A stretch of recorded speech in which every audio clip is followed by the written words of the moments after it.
ปิ้งป่าเนาะข้าวนำเนาะสบายดีพี่น้องยินดีต้อนรับสู่ช่องแพงคำลาชาแนลมื้อนี้คำลาก็สิพาพี่น้องไปเลาะเนาะไปเลาะยามเพื่อนพี่น้องจะเป็นแม่เซียวหรือว่าพ่อเซียวเนาะที่เพิ่นอยู่ทงขังแต่ว่าเพิ่นจะเป็นครอบครัวที่ว่ามีฟาร์มในการเลี้ยงเลี้ยงป่าเลี้ยงแบะเลี้ยงแพะอย่างต่างๆพี่น้องเพิ่นก็บอกให้ไปยามหลายเทื่อแล้วแหละเนาะแต่ว่าก็บ่ได้ไปนะคะหันค่านี่มื้อนี้ก็เลยว่าโอกาสดีได้พาน้องสายเนาะพี่น้องมาเที่ยวมาลิ้นหรือว่ามายืมมายามมาเยี่ยมมายามตามภาษาคนฮักคนแพงกันนี่แหละพี่น้องเอ้ยเพิ่นก็ว่ามายามเด้อว่าซั่นเพราะว่าเพิ่นก็อยู่ไกลได้พี่น้องออกจากหลวงพระบางมาประมาณ2ชั่วโมงกว่าๆพุ่นได้จึงถึงบ้านเพิ่นนะเส้นทางที่ว่าจะไปบ้านทงขังนี่ก็ประมาณนี้แหละพี่น้องเส้นทางดินแดงเนาะจะบ่แม่นเส้นทางหญ้างได้พี่น้องจะเป็นทางแดงก็จะขี่รถก็จะขบุบขบับได้นิดนึงเด้อภาพก็อาจจะบ่ชัดบ่เจนบ่นิ่งเนาะพี่น้องเพราะว่าถนนหนทางมันก็มีลุ่มมีบ่อมีโคลนแบบนี้เลยเนาะแล้วก็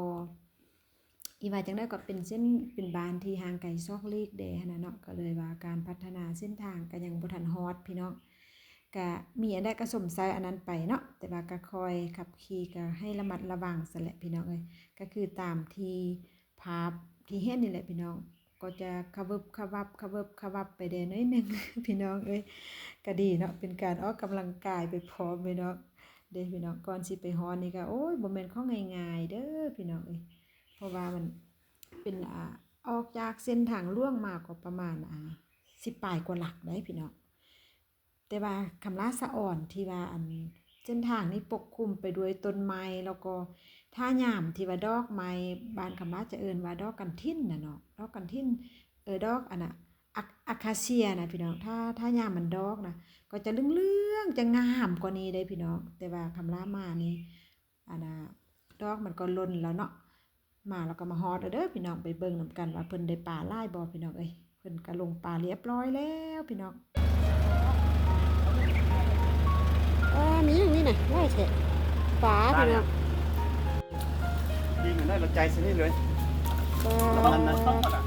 บอกกูเข้ามาก็ได้เมื่อนั้นเราจะเสียน้ำมันแม่นเด้เนาะ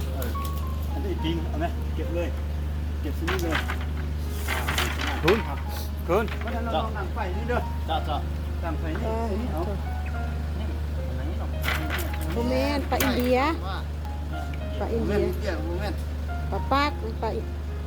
จับแม่จับใส่ให้เราเอาไปสนำไว้โอ้ย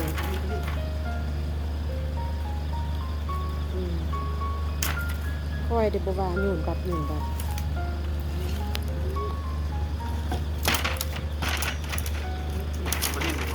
อันนี้มันน่องเพิ่นปลานิ่นนั่นแหละเสือปลานิ่นนะมันจึงบ่มีกลางดอกกลางบ่ไล่เป็นอยู่เฮือนบ่จะอยู่หรือว่าอยู่สวนเขาว่า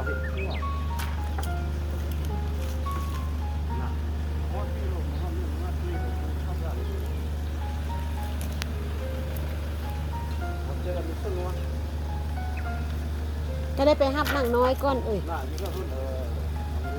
นี่ถึงพี่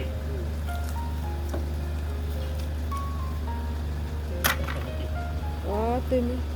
เอาตัวใหญ่นะปีมันจะซื้อน้ำลาวเดี๋ยวนี้ซื้อไปไว้กินปลา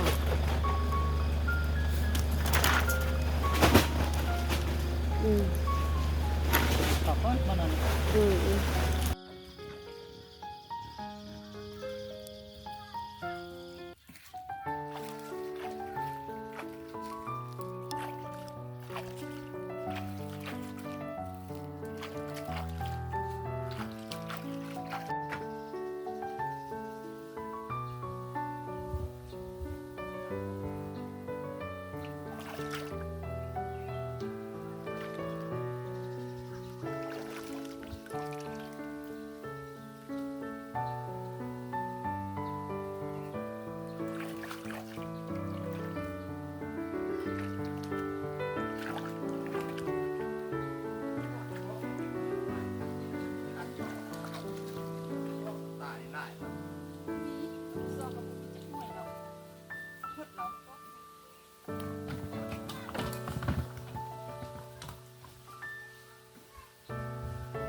มากินปิ้งป่ากำลังสิปิ้งป่าตำมะฮูมีเหือนหัวหน้าตุยแต่มันน้องป่าพักง่ายไปกว่านั้น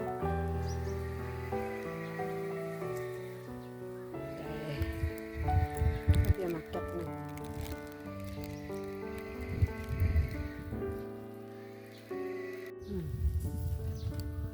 พอดีนะ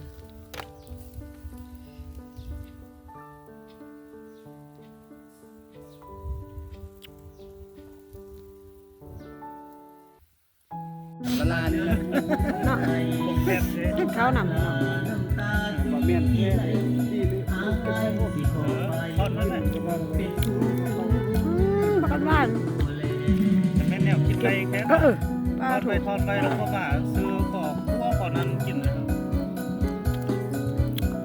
นี่ทอดไปทอดไปได้หลาย กินแบบนี้เลยนะแซ่บ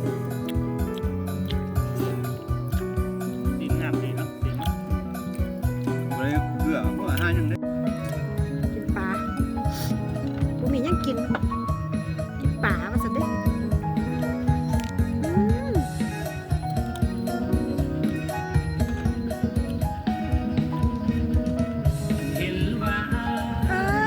เพลงอันนี้นะ เองไปแหละ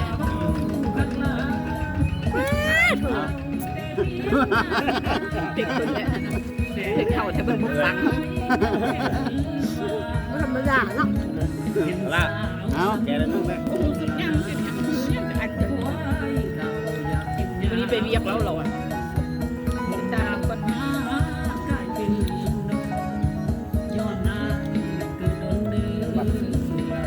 เงินหลายเท่าสันเด้ เรื่องเรียนเรื่องงาน